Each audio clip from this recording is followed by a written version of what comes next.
Salve cambada, bom dia, boa tarde, boa noite, professor Fernando aqui e hoje a gente vai continuar aqui nosso papo de genética, falar um pouquinho sobre mutações genéticas, o que elas são, quais são algumas consequências dela, quando que elas ocorrem e por aí vai.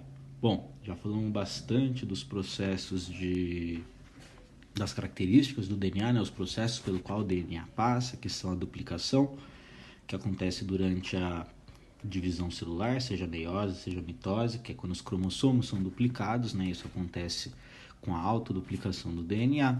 A gente tem a transcrição, que é a transformação de um trecho do DNA que codifica a construção de uma proteína transformada numa molécula de RNA. Essa molécula de RNA então vai fazer o terceiro processo, que é a tradução, em que os RNAs transportadores vão trazendo os aminoácidos correspondentes a cada códon, né, que são 3 letrinhas que a gente tem ali no nosso RNA, e aí um aminoácido atrás do outro vai fazendo a nossa proteína. Cada sequência de aminoácidos vai resultar numa proteína específica que vai ter uma função específica no corpo. Tá? Geralmente quando a gente fala em mutações genéticas, né, a gente sempre se remete a coisas negativas, né? Um tumor surgindo, alguma doença genética, por aí vai. Mas não é bem assim, espero que fique claro depois dessa aulinha aqui, né? Inclusive é muito importante, é o motor da evolução, o fato de existirem mutações nos seres vivos que têm material genético, né? Então o que a gente quer dizer por mutações genéticas? Então, óbvio que são mutações, significa mudanças e genética nos genes. Então, são mudanças que vão acontecer nos nossos genes. São alterações, deixa eu ir grifando aqui para vocês, são alterações aleatórias, tá? Eu vou grifar o aleatória porque aleatória é a palavra de ordem quando a gente estiver falando de genética. Uma mutação sempre vai acontecer em qualquer lugar de qualquer cromossomo que a gente tem no interior da célula. A gente nunca sabe aonde vai acontecer uma mutação. E outra coisa, elas podem ser tanto espontâneas, elas podem acontecer naturalmente, ou elas podem ser induzidas, né, causadas aí por algum agente externo. E, como eu disse, elas vão causar mudanças no nosso código genético ou nos nossos genes, ou seja, as mutações alteram a expressão genética, alteram as proteínas que são codificadas lá no meu material genético. Bom, da parte de seja espontânea ou induzida, né? O que vai causar essas alterações, né? Por que o código genético mudaria entre uma duplicação ou entre uma transcrição, que são os momentos em que acontece uma mutação genética? Porque conforme vai acontecendo aquele pareamento de base, seja de base de DNA para DNA na duplicação, seja de pares de DNA para RNA na transcrição, então deixa eu colocar aqui, ó, as mutações acontecem seja na duplicação, seja na transcrição, porque acontecem erros nessa colocação de bases aí. As moléculas que fazem isso não têm olhos, não têm mão, não têm boca, não têm nariz, elas não veem, não sentem nada. Então, eventualmente, como é tudo muito caótico no mundo das moléculas, uma base nitrogenada pode ser colocada no lugar errado, e aí altera-se o códon, alterando-se o códon, altera-se o aminoácido que vai estar na proteína, e basta um aminoácido mudar para a proteína inteira perder a sua função estrutural. Então, por isso que às vezes uma única mudança em uma única base pode causar mudanças muito drásticas em um organismo, né? Então, como eu disse aqui, eles vão causar alterações na estrutura da proteína codificada, ou, em outras palavras, alterar a expressão do gene original. Outra coisa também que é muito importante, a gente vai usar daqui para frente, quando a gente falar de Mendel, né, que a gente vai falar de alelos, né, genes alelos. O que é um gene alelo? São variações de um mesmo gene. Então, um gene, quando sofre mutação, ele continua sendo o mesmo gene de antes, só que com uma pequena diferençazinha, aquele aminoácido que mudou. Nem sempre essa mudança vai ser ruim, às vezes ela pode nem mudar nada na proteína final, dependendo do trecho em que essa mutação acontecer, mas é justamente assim que surgem os tais dos genes dominantes e recessivos, né? Toda hora então que acontece uma mutação numa estrutura genética, a gente... Espera um pouquinho. Para. Não ficar causando não. É o meu gato, gente, desculpa. Então toda vez que acontece uma alteração aí num trecho que codifica uma proteína, a gente pode ter um novo alelo, uma nova versão do gene que pode ter a sua expressão que se sobrepõe sobre a expressão do gene original, e aí quando essa expressão nova é maior do que a expressão anterior, a gente fala que esse gene é um gene dominante, ou às vezes essa mutação pode fazer com que o gene original se sobreponha à mutação, a gente fala que isso é um gene recessivo, tá? Outra coisa que todo mundo faz confusão também, e aí um pouco da ficção científica dá para culpar em relação a isso, né? A ficção científica adora falar de mutação, em termos de quando que eu vou observar um organismo inteiro sendo afetado por uma mutação.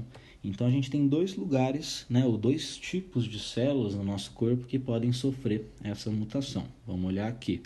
A gente pode ter essa mutação acontecendo em células somáticas, em células somáticas, são células do nosso corpo, né? São as células diploides, as células 2N, que tem pares de cromossomos, né? Cromossomos maternos e paternos. E quando uma mutação acontece em uma célula do meu corpo, essa mutação ela nunca vai ser hereditária.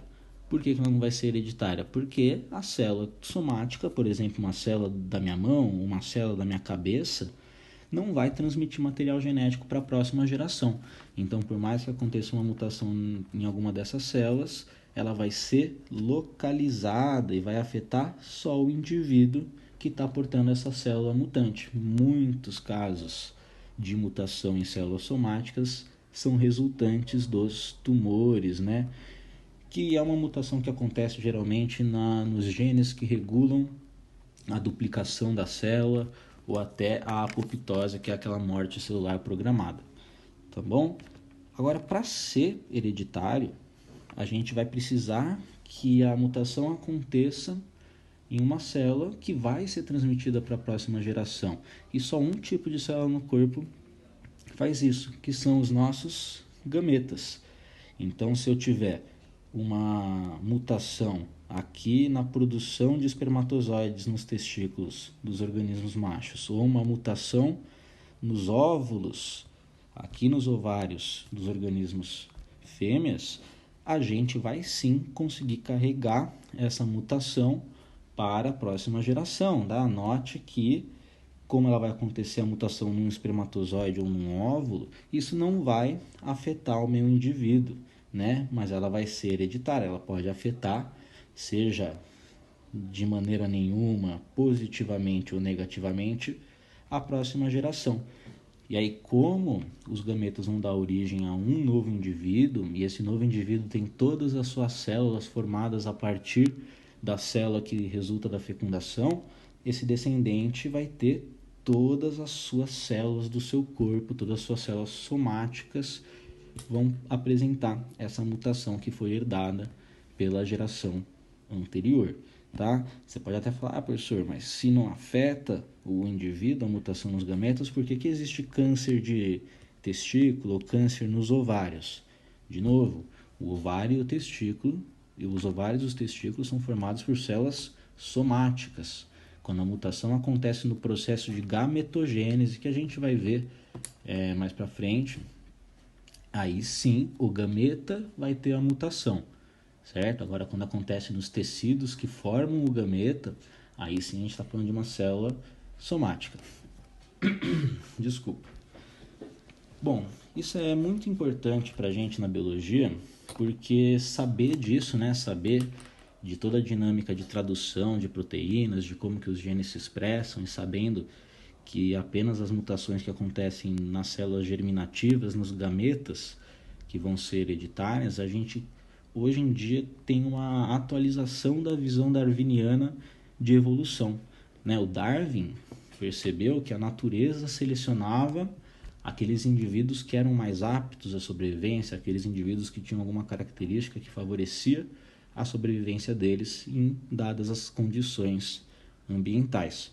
Hoje em dia, a gente sabe que qualquer característica que um ser vivo tenha, e essa característica ajudando ele a sobreviver, ela tem origem num gene. O gene que vai fazer o organismo ter aquela característica. Então a gente fala em neodarwinismo hoje em dia, em que a gente tenta explicar que não é o indivíduo que está sendo selecionado, mas sim os genes que estão nas células desses indivíduos. Genes são selecionados e aqueles genes que aumentam a chance de reprodução e sobrevivência dos seus hospedeiros vão ser selecionados para manter o seu hospedeiro vivo e transmitir esses genes para a próxima geração. Então, vão então de seleção natural de genes, tá? Eu recomendo muito a leitura do livro O Gene Egoísta,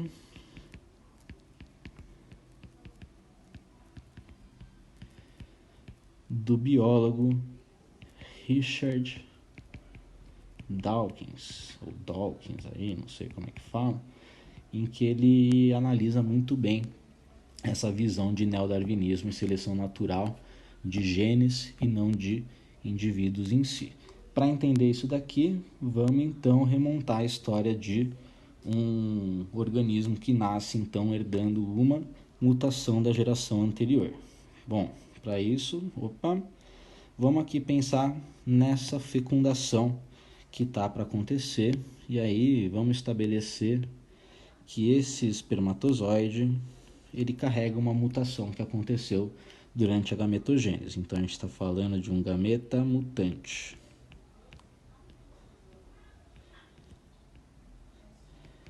Certinho?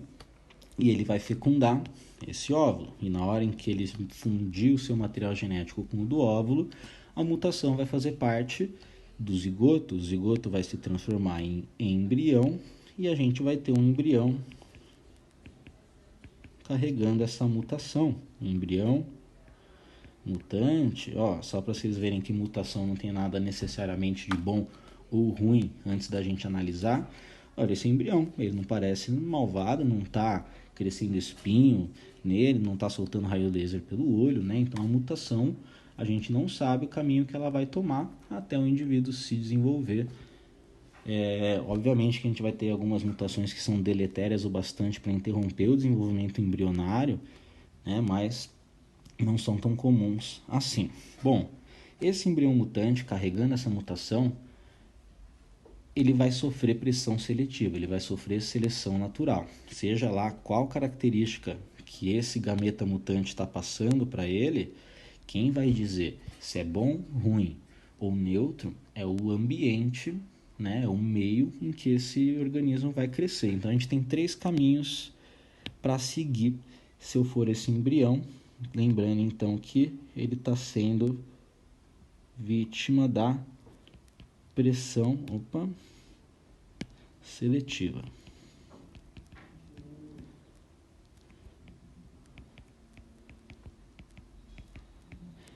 E aí a pressão seletiva tem 3 caminhos que a gente pode pensar aqui. Vamos começar pelo mais comum, para falar a verdade, que é quando essa mutação não altera em nada a vida do meu embrião. Ela pode acontecer em algum trecho não codificante do DNA, então ele não vai alterar nenhuma estrutura de proteína. Lembra que a maior parte do nosso DNA não codifica nada, né? Então a gente tem muito mais partes não codificantes do que partes codificantes, o que aumenta a chance de qualquer mutação que ocorra acontecer nessas partes não codificantes, ou de repente a mutação acontece para mudar um códon que codifica o mesmo aminoácido que codificava antes. Enfim, em outras palavras, essa mutação vai ser neutra, não vai alterar o organismo em nada, né? Então, seletivamente, ele vai ser selecionado sim ou não, tanto faz, né? Ele não vai ser selecionado do ponto de vista dessa característica em específica. Vamos supor agora que essa mutação ela confere a uma proteína que digeria uma substância que ela não funcione direito mais, e aí a pessoa não consegue mais digerir aquela substância, por exemplo, ou ela fica mais sensível a alguma doença, ela não consegue produzir algum anticorpo específico, e isso é o típico caso de uma mutação que é negativa. Ela não só vai alterar a expressão de alguma proteína, como ela vai causar um prejuízo evolutivo, né? Uma adaptação, uma anti-adaptação, né? Para falar a verdade, no organismo que vai desfavorecê-lo na sobrevivência no ambiente em que ele está, ou o que também é tão raro quanto é quando essa mutação acaba conferindo a mudança que acontece lá na minha proteína, acaba conferindo alguma característica que é vantajosa. Então, a capacidade de digerir uma substância que não era digerida antes, a produção de um anticorpo mais eficiente, resistência a alguma doença, o crescimento de algum tecido e por aí vai, né? Qualquer característica, então, que favoreça a sobrevivência desse organismo, a gente pode considerar uma mutação positiva, tá? A gente também às vezes chama as mutações negativas de mutações deletérias, né? Que vão causar aí a má formação de um órgão, por exemplo, ou a não formação de um órgão e por aí vai. Tranquilo? Bom, vou parar por aqui e daqui a pouco a gente fala então sobre os tipos de mutação, né? Os tipos de substituição ou troca de base nitrogenada que acontece lá na molécula de DNA, para a gente entender como que é possível essa dinâmica de seleção natural acontecer.